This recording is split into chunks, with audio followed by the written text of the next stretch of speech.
অর্থাৎ এই যে আমাদের স্লট দুটি রয়েছে, এই দুটি স্লটের মধ্যে কোন স্লট আগে ফাঁকা হবে, তার মানে কোন জবটা আমাদের আগে এক্সিকিউট হয়ে বের হয়ে যাবে। তো এখানে জব আছে J4 J2, তো J4 বের হচ্ছে 8 ইউনিট অফ টাইমে এবং J2 বের হচ্ছে 10 ইউনিট অফ টাইমে। তো কোন স্লটটা আগে ফাঁকা হবে, J4 নাকি J2? J4 8 ইউনিট অফ টাইমে, অর্থাৎ এই যে আমাদের স্লট, এই স্লটটা কিন্তু আগে ফাঁকা হয়ে যাবে, তারপরে যে J2 ফাঁকা হবে। তো আমরা কি করতে পারি, এই যে আমাদের যে J4 যে রয়েছে, যে আগে ফাঁকা হবে, তাকে আমরা ধরছি সে এখান থেকে টার্মিনেট হয়ে বের হয়ে গিয়েছে। তো তার মানে আমাদের এই স্লটটা এখন ফাঁকা, এই স্লট ফাঁকা হওয়ার আগেই কিন্তু এই স্লট ফাঁকা হয়ে গিয়েছে। তো তার মানে আমরা জব 5কে এই স্লটে দিতে পারি। তো জব 5কে যদি আমরা এই স্লটে দিই, তার সাইজ হচ্ছে 6 কেবি এবং এইখানে তার স্লটের সাইজ হচ্ছে 8 কেবি, অর্থাৎ ইন্টারনাল ফ্র্যাগমেন্টেশন হচ্ছে 2 কেবি। তো এখানে আমাদের চেক করার কোনো মানে হয় না, কারণ আমাদের এই টাইমে অ্যাট টাইম 8 তখন একটাই স্লট ফাঁকা ছিল। এমন যদি হতো দুইটাই জব আমাদের অ্যাট টাইম 8 ফাঁকা হয়ে যাবে, তো সেক্ষেত্রেও আমরা এখানে দিতাম, কারণ এখানে আমাদের ইন্টারনাল ফ্র্যাগমেন্টেশন কিন্তু মিনিমাম। তো এখানেও আমাদের ইন্টারনাল ফ্র্যাগমেন্টেশন মিনিমাম, বাট আমরা এই জায়গাতে তো দেওয়ার চিন্তাই করতে পারছি না, কারণ ফার্স্ট অফ অল হচ্ছে আমাদের এই স্লট আগে ফাঁকা হয়ে গিয়েছে। তো এই স্লট আগে ফাঁকা হয়ে গিয়েছে মানে আমাদের এই স্লটেই দিতে হবে, এমন আমরা করতে পারবো না যে আমাদের একটা স্লট ফাঁকা হয়ে গিয়েছে সেই স্লটে আমরা না দিয়ে পরবর্তী কোনো স্লটে দিব, যদি এমন কেস হয় যদি এখানে আমাদের ইন্টারনাল ফ্র্যাগমেন্টেশন মিনিমামও হতো। তো আমরা দিচ্ছি কোথায়, আমরা দিচ্ছি হচ্ছে 1 নাম্বার স্লটে। তো দিয়ে দিলাম জব 5 টার্মিনেট হবে 4 ইউনিট অফ টাইমে। এখন জব 5 সিপিইউতে, সরি জব 5 র্যামের মধ্যে এসেছে কখন, জব 5 কিন্তু 0 ইউনিট অফ টাইমে আসেনি, জব 5 এসেছে হচ্ছে জব 4 যখন টার্মিনেট হয়েছে, অর্থাৎ 8 ইউনিট অফ টাইমে। জব 5 এসেছে 8 ইউনিট অফ টাইমে এবং 8 plus 4 which is 12 unit of time পর্যন্ত জব 5 হচ্ছে র্যামের মধ্যে থাকবে এবং তারপরে এক্সিকিউট হবে বা বের হবে। তো জব 5 জায়গা পেয়ে গেল। দেন আছে হচ্ছে জব 6। তো জব 6 আসলো, তো আসার পরে জব 6 এর সাইজ হচ্ছে 10 কেবি। তো এখানে আমরা দিতে পারবো না, এখানে আমরা দিতে পারবো না, এখানে আমরা দিতে পারবো না, জাস্ট আমাদের এই স্লটটাই অ্যাভেলেবল যেখানে আমরা দিতে পারবো, অর্থাৎ স্লট নাম্বার 2তে বা পার্টিশন নাম্বার 2তেই আমরা শুধুমাত্র দিতে পারবো। তো জব 6কে যদি আমরা দিয়ে দিই, এখন জব 2 কখন টার্মিনেট হবে, জব 2 টার্মিনেট হবে হচ্ছে 10 ইউনিট অফ টাইমে, অর্থাৎ যতক্ষণ পর্যন্ত না আমাদের ঘড়িতে 10টা বাজবে ততক্ষণ পর্যন্ত এই স্লট ফাঁকা হবে না, ততক্ষণ পর্যন্ত আমরা জব 6কে দিতে পারবো না। তো আমরা ধরে নিচ্ছি আমাদের ঘড়িতে 10টা বেজে গেছে, তো ঘড়িতে 10টা বেজে গেছে অর্থাৎ জব 2 হচ্ছে র্যাম থেকে বের হয়ে গিয়েছে। তো যদি র্যাম থেকে বের হয়ে যায় এই স্লট ফাঁকা, তো আমাদের জব 6 এখন আসতে পারে। তো জব 6 চলে আসলো এই স্লটে। তো এই স্লটে আসলো যে তার সাইজ হচ্ছে 10 কেবি, এখানে আমাদের পার্টিশন সাইজ হচ্ছে 20 কেবি। তো এখানে একটা ইন্টারনাল ফ্র্যাগমেন্টেশন হবে বড় ধরনের, কিন্তু সেটা আমাদের কনসিডারেশনই না। তো এখানে জব 6 কতক্ষণ থাকবে, 1 ইউনিট অফ টাইম থাকবে জব 6। তো সে আসলো কখন আমাদের র্যামের মধ্যে, সে আমাদের র্যামের মধ্যে আসলো যখন হচ্ছে জব 2 টার্মিনেট হলো। তো জব 2 যে টার্মিনেট হলো তারপরে সে এসেছে, অর্থাৎ 1 ইউনিট আরও চলবে, 11 ইউনিট অফ টাইম পর্যন্ত আমাদের জব 6 চলবে। তো জব 6 চললো হচ্ছে 11 ইউনিট অফ টাইম পর্যন্ত। এরপরে আসলো হচ্ছে জব 7। তো এখন জব 7 আসলো, এখন আমরা চেক করবো যে আমাদের র্যামের মধ্যে কোন জায়গাতে ফিট হচ্ছে। তো জব 7 এর ক্ষেত্রে 7 কেবি এই জায়গায় ফিট হবে না, এই জায়গায় ফিট হতে পারে, একটা স্লটে ফিট হওয়ার সম্ভাবনা আছে কারণ এখানে 8 কেবি।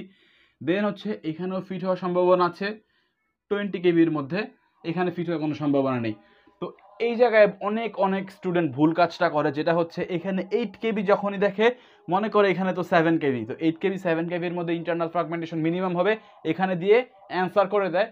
বাট আপনি এমন কাজ করবেন না, কারণ আমরা শুরু থেকেই বলে আসছি যদি এমন কেস হয় যে সাইজ এক বা একাধিক জায়গায় যদি ম্যাচ হয়, সাইজ যদি এক বা একাধিক জায়গায় যদি ম্যাচ হয়, তাহলে আমাদের ফার্স্ট অফ অল দেখতে হবে যে কোন স্লট আগে ফাঁকা হচ্ছে, দ্যাট ইজ এক্সিকিউশন টাইম।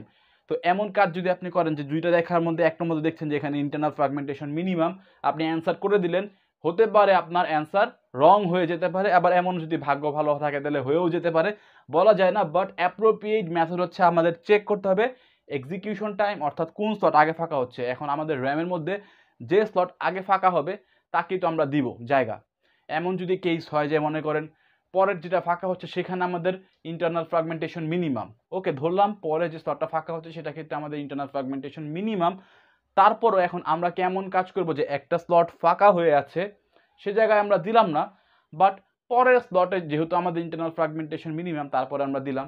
এমন কাজ তো করতে পারবো না আমরা, আমাদের করতে হবে যদি একটা স্লট ফাঁকা হয়ে যায় সেই স্লটে দিতে হবে, কারণ অ্যাট এ টাইম আমাদের কাছে তখন ওইটাই অ্যাভেলেবল, তখন আমাদের ইন্টারনাল ফ্র্যাগমেন্টেশন নিয়ে এত চিন্তা করার কোনো মানে হয় না, আমাদের স্লট নিয়ে তখন চিন্তা করতে হবে। তো জব 7 আসলো, আমাদের 2টা ঘর ফাঁকা, তো কে আগে টার্মিনেট হবে, দ্যাট ইজ এক্সিকিউশন টাইম। আমাদের এই জিনিসটা এখন কম্পেয়ার করতে হবে। তো এক্সিকিউশন টাইম আর হচ্ছে ইন্টারনাল ফ্র্যাগমেন্টেশন মিনিমাম। তো এক্সিকিউশন টাইম জব 5 কখন এক্সিকিউট হবে, জব 5 এক্সিকিউট হবে 12 ইউনিট অফ টাইমে, যার হচ্ছে আমাদের এই জব, যদি জব 7 এখানে আমরা দেই তাহলে ইন্টারনাল ফ্র্যাগমেন্টেশন কিন্তু মিনিমাম হতো, বাট সেটা কিন্তু টার্মিনেট হবে 12 ইউনিট অফ টাইমে। বাট এই যে আমাদের এখানে ইন্টারনাল ফ্র্যাগমেন্টেশন ম্যাক্সিমাম, এই দুইটার মধ্যে ইন্টারনাল ফ্র্যাগমেন্টেশন ম্যাক্সিমাম, তারপরও এই যে জব 6 রয়েছে সে কিন্তু 11 ইউনিট অফ টাইমে টার্মিনেট হচ্ছে। তার মানে আগে টার্মিনেট হচ্ছে কে, আগে টার্মিনেট হচ্ছে জব 6। তো এইখানে যদি আমরা দেই, অলদো আমাদের ইন্টারনাল ফ্র্যাগমেন্টেশন কিন্তু ম্যাক্সিমাম হয়ে যাবে, তারপরও এখন কনসিডারেশন আমাদের বেস্ট ফিট অ্যালগরিদমই, বাট এখানে আমাদের স্লট একটা ফাঁকা, তো এখানে আমরা এটা নিয়ে কি কাজ করতে পারবো, কারণ আগে আমাদের স্লট এটা ফাঁকা হয়ে গিয়েছে। তো জব 7কে আমরা এই জায়গাতেই দিব।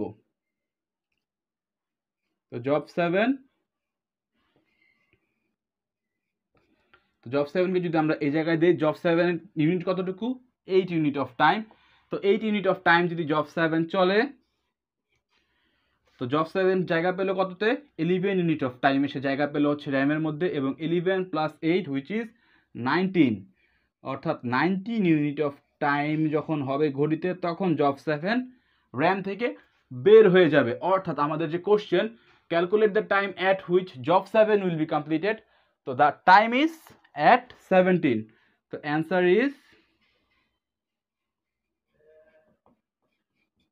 at time 17 job 7 will be completed.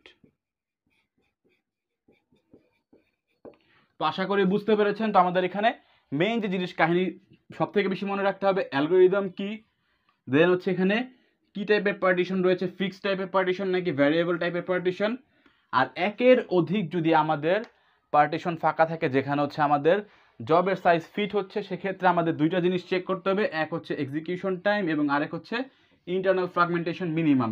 যদি একটা ফাঁকা থাকে সেখানে ইন্টারনাল ফ্র্যাগমেন্টেশন মিনিমাম হচ্ছে নাকি ম্যাক্সিমাম হচ্ছে সেটা আমরা কনসিডার করব না।